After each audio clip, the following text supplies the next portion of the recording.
Good morning everyone. पिछले part तक हमने पढ़ा था प्रकाश का परावर्तन। प्रकाश के परावर्तन में हमने सब कुछ पढ़ लिया था। परावर्तन क्या होता है, परावर्तन किस तरह से होता है, परावर्तन के नियम।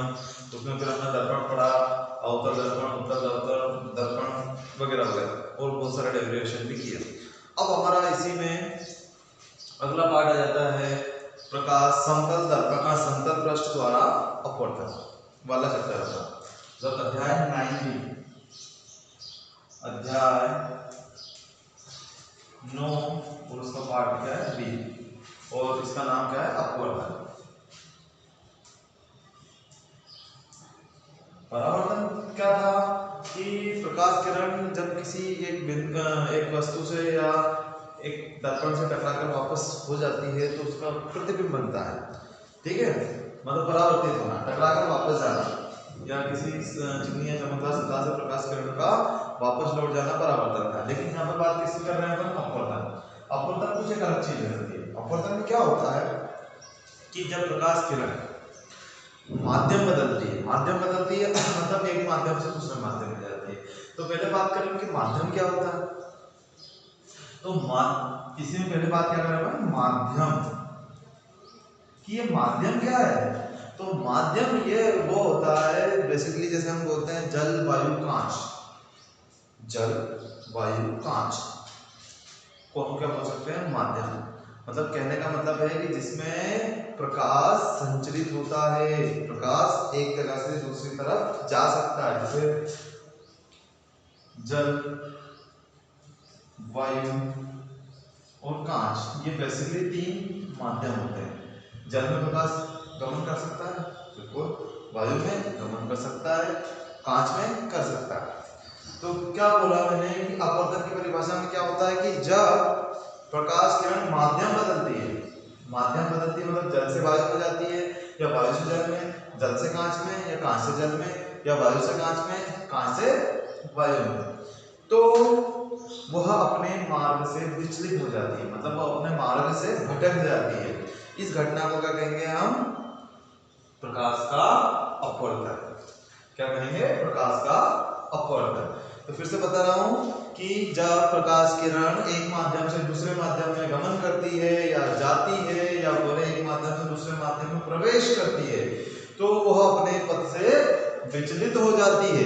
विचलित हो जाती है मतलब जिस रास्ते पे उसको जाना चाहिए था उस रास्ते से वो भटक जाती है, थोड़ा बहुत दाएं या बाएं मुड़ जाती है। प्रकाश की इस घटना को क्या कहेंगे हम, प्रकाश का अपवर्तन। अब माध्यम में बता चुका हूं, माध्यम क्या होते हैं, जल, वायु, कांच, ये बेसिकली 3 माध्यम होते हैं। लेकिन प्रकाश को चलने के लिए माध्यम की आवश्यकता भी नहीं होती है। प्रकाश निर्वात में भी गमन कर सकता है। प्रकाश कहाँ गमन कर सकता है, निर्वात में भी गमन कर सकता है।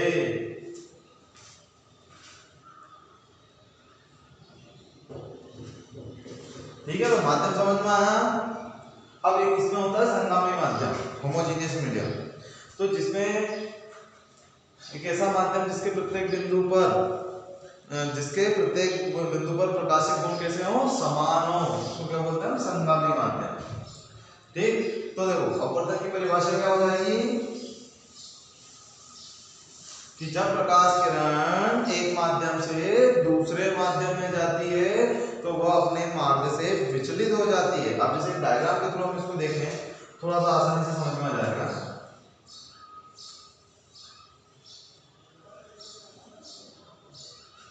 मान लिया जाए ऊपर क्या है, वायु, ये कांच मान लिया जाए, कांच मान लो, और फिर नीचे फिर क्या जाएगी, वायु।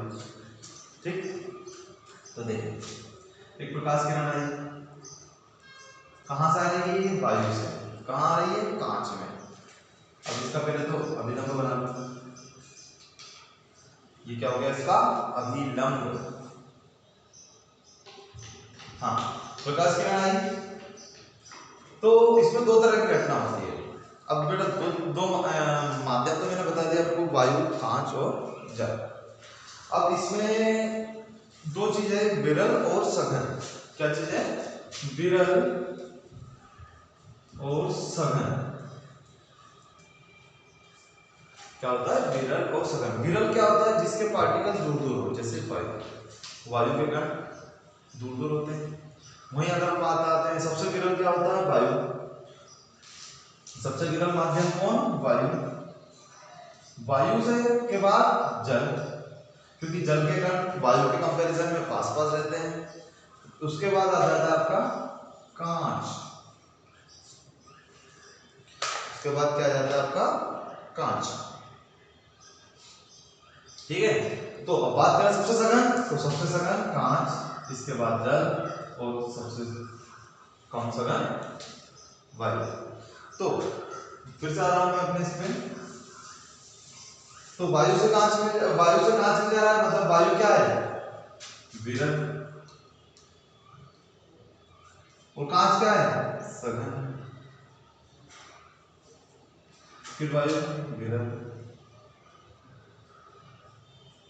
हाँ, तो जब प्रकाश किरण विरल माध्यम से सघन माध्यम में जाती है तो क्या होता है, अभिलंब से अभिलंब की ओर झुक जाती है। मतलब इसको जाना इस रास्ते पर था, लेकिन ये इतना भटक गया,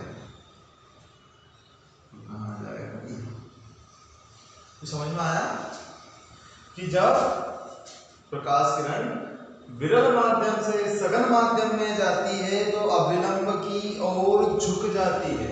तो अभिलंब ये है, इसकी ओर झुक गई, तो इसको इस रास्ते पे जाना चाहिए था, अब इसका अभिलंब यहां बना। अब ये देखो कहां से कहां जा रही है, वायु में जा रही है, तो अब क्या होगा, जस्ट उल्टा। ये जब सघन से विरल में जाएगी तो ये अभिलंब से दूर हट जाती है। इसको जाना इस रास्ते पे था, लेकिन ये निकल इस रास्ते पे गई। ठीक है, इसको नाम दे दो पी क्यू एस। ये वाला कोण आपतन कोण और ये वाला कोण निर्गत कोण, क्या हो जाएगा,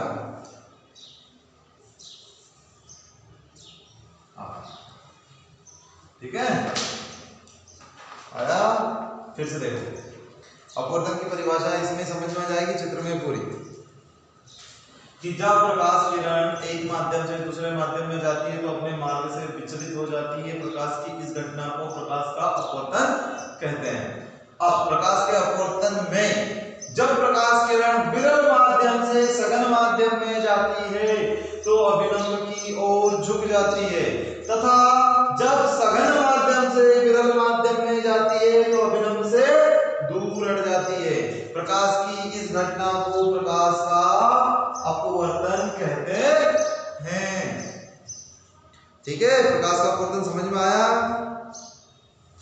अब ये दो माध्यम है इसके, सघन और दूसरा कैसा, विरल। माध्यम के भी प्रकार होते हैं, सघन और विरल, विरल माध्यम और सघन माध्यम। तो विरल माध्यम क्या होता है, कांच की तुलना में वायु क्या है, विरल।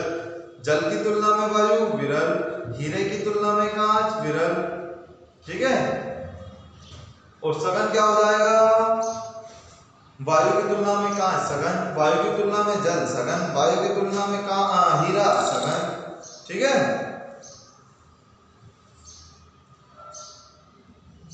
इस तरह से ये अपना परिभाषा कंप्लीट होगी।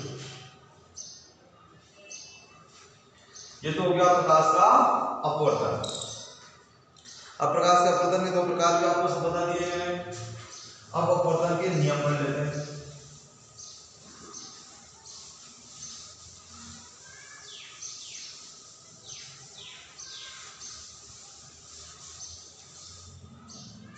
अपवर्तन के नियम,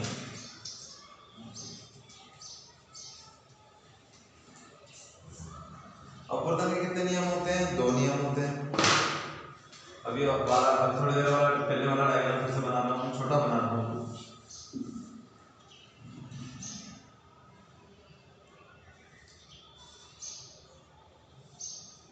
ये दोनों अभिलंब हो गए, ये भी अभिलंब और ये भी अभिलंब।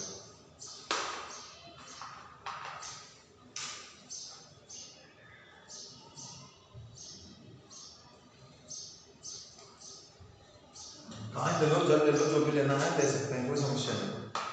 हाँ, तो नियम में क्या आता है, पहला नियम, आपतित किरण, अपवर्तित किरण और अभिलंब तीनों एक ही तल में स्थित होना चाहिए। आपतित किरण कौन सी, ये जो आ रही है आपतित किरण, ये आपकी अपवर्तित किरण,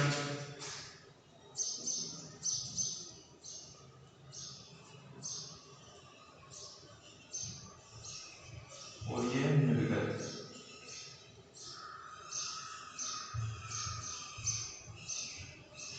निर्गत किरण, और ये हो गया आपका अभिलंब। आपतित किरण का पहला नियम क्या होता है, आपतित किरण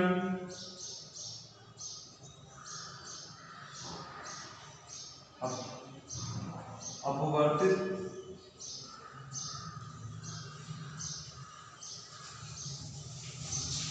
और अभिलंब,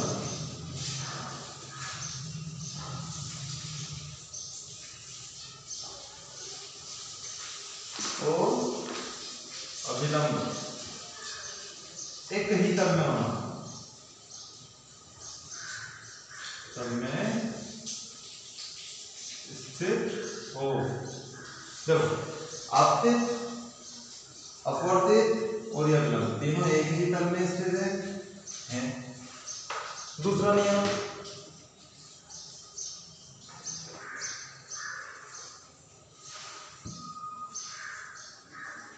देखो फिर दूसरा नियम क्या कहता है, यह है हाँ, दूसरा नियम कहता है कि आपतन कोण की ज्या, तो आपतन कोण तीन चीज होती है, ज्या, कोज्या और स्पर्शज्या। ज्या मतलब साइन, ज्या, कोज्या मतलब कोस, और स्पर्शज्या मतलब टेन। ज्या, कोज्या और स्पर्शज्या, ठीक है। तो क्या कहा हमने, दूसरा नियम क्या कहता है कि आपतन कोण की ज्या, आपतन कोण क्या है आपका आई, आपतन कोण की ज्या मतलब साइन आई, और अपवर्तन कोण की ज्या आर मतलब साइन आर। आपतन कोण की ज्या और अपवर्तन कोण की ज्या का अनुपात एक निश्चित होता है, का अनुपात एक निश्चित होता है, जिसे क्या कहते हैं हम, अपवर्तनांक कहते हैं, जिसे अपवर्तनांक कहते हैं। तो आपतन कोण की ज्या साइन आई, अपवर्तन कोण की ज्या साइन आर, मतलब साइन आई बटे sine r equal to mu, या फिर म्यू की जगह पे हम ऐसा भी लिख सकते हैं एक नियतांक,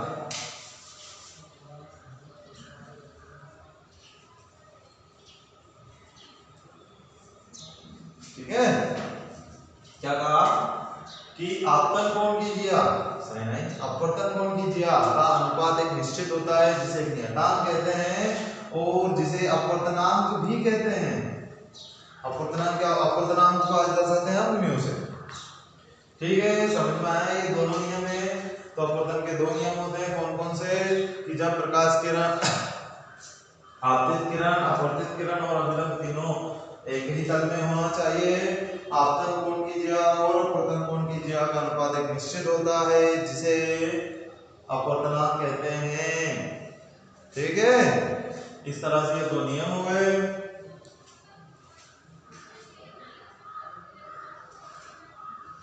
तो आइए अपवर्तन के दो नियम कंप्लीट है।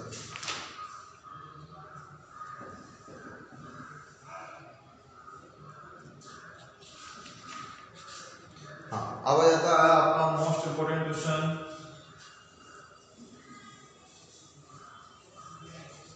इसी में आगे आएगा उत्क्रमणिका का सिद्धांत, लिख रहा हूं मैं।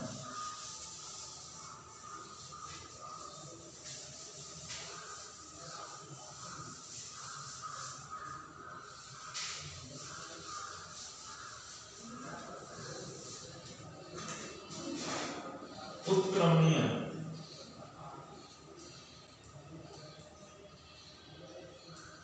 उत्क्रमणीयता का सिद्धांत, उत्क्रमणीयता का सिद्धांत।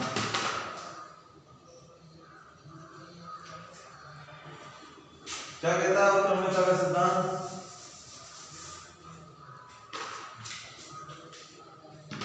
तो उत्क्रमणीयता का सिद्धांत में देखो, पहले मैं डायग्राम बना। उत्क्रमणीय मतलब होता है उल्टा कर देना। क्या कर देना? उल्टा कर देना। तो उत्क्रमणीयता का सिद्धांत हम थोड़ा सा इस तरह समझेंगे कि जब कोई प्रकाश किरण एक माध्यम से दूसरे माध्यम में जाती है, तो एक माध्यम से दूसरे माध्यम में प्रवेश करती है, तो उसके मार्ग को उलट देने पर वह जिस मार्ग से प्रवेश करती है उसी मार्ग में वापस लौट जाती है। प्रकाश की इस घटना को प्रकाश का उत्क्रमणीयता का सिद्धांत कहते हैं। कहने का मतलब क्या है? उत्क्रमणीय मतलब उल्टा कर दो कि जब प्रकाश किरण एक माध्यम से दूसरे माध्यम में प्रवेश करती है तथा उसके माध्यम को उलट देने पर, मतलब उल्टा कर देने पर, वह जिस माध्यम से आई थी उसी माध्यम में वापस लौट जाती है। जैसे डायग्राम देख के समझे। ये मान लिया जाए वायु, विरल माध्यम और कांच सघन माध्यम।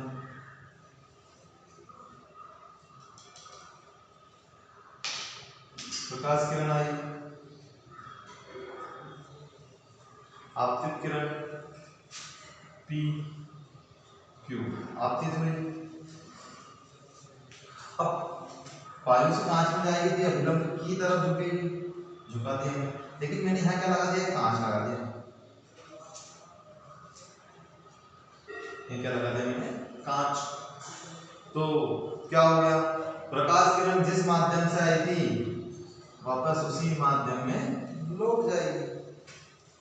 ये क्या आ गया? आई, और ये क्या है आपका? आर। ठीक है। तो क्या कहेंगे कि जब प्रकाश किरण एक माध्यम से दूसरे माध्यम में प्रवेश करती है, यदि उसके मार्ग को उलट दिया जाए तो वो जिस माध्यम से आई थी वापस उसी माध्यम में लौट जाती है। प्रकाश की इस घटना को प्रकाश का उत्क्रमणीयता का सिद्धांत कहते हैं। अब इसका थोड़ा सा डेरिवेशन हम लिखेंगे। माना PQ एक आपतित किरण है जो वायु से कांच में प्रवेश करती है, तो वह अपवर्तन के बाद QR मार्ग पर जाती है, QR मार्ग पर जाती है। तो मार्ग को पलट देने पर, पहले ये आपतित किरण थी, ये अपवर्तित किरण, अब मार्ग को पलट देने पर ये आपतित हो गई और ये क्या हो जाएगी? अपवर्तित हो जाएगी, उल्टा हो गया। जस्ट ठीक है। अब देखिए इसी में हम लिखेंगे स्नेल का नियम से। स्नेल का नियम हमने पढ़ा है, sin i by sin i बराबर म्यू। अभी थोड़ी देर पहले अपवर्तन का नियम, अपवर्तन का दूसरा नियम पढ़ा था ना, जिस क्या पढ़ा था अभी? अपवर्तन का दूसरा नियम, mu equal to sin i by sin r। ठीक है। पहले ये वायु से कांच में जा रही थी, तो देखो पहली बात करें, वायु से कांच में गई थी, तो स्नेल का नियम क्या कहता है? म्यू ए, वायु को बोलते हैं एयर, और ग्लास जी, तो ए म्यू जी बराबर sine I by sine r. तथा जब ये उल्टा हो गया, कांच लगा दिया नीचे, तो कांच से कहा गई है वायु में, हवा में, तो जी म्यू ए, तो आपतन कौन हो जाएगा? आर, तो ये हो जाएगा ऊपर हो जाएगा sine R by sine I, sine R by sine I. ठीक है। समीकरण एक और दो नाम दे दो इनको, एक दो, एक बार दो का गुणा करने पर आपस में गुणा कर लो, एक गुणित दो, तो ए म्यू जी गुणा जी म्यू ए, तो ये हो जाएगा sine I by sine R into sine R by sine I.